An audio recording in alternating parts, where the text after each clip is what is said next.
I'm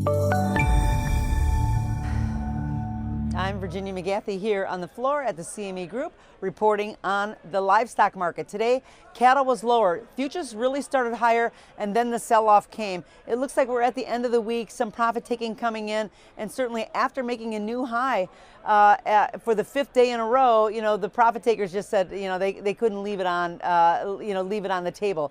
And, we're going into this weekend. There's a little bit of interest with what's happening in Washington. Is there going to be a shutdown? Is there not? And I think that some of those kind of concerns just have everybody wanting to move to the sidelines somewhat. There has been, they were expecting that the physical cattle prices were going to be higher this week, and we actually got it. And so now everyone's kind of taking their money and looking at what we're going to do for next week.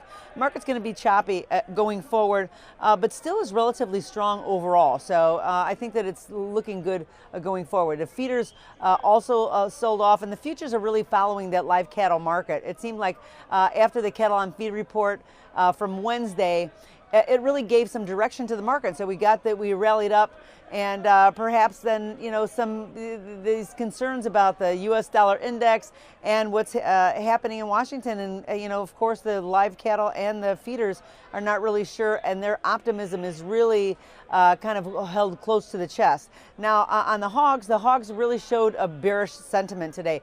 The futures really did slip on the large pork supplies that are really weighing on these prices. It seemed like the cold snap is over, so that the hogs in the pipeline are steady again, and the packers don't feel that they have the need to actually pay up for anything right now, and so they're pulling back some. Overall, the market is still relatively strong. I know that we've had a little bit up and down over the past 3 or 4 weeks, but we really do have a strong market in hogs, and if we continue to have more domestic demand, we could see the prices start to tick back up again starting next week. That's all from the floor at the CME Group here in Chicago. I'm Virginia McGathey.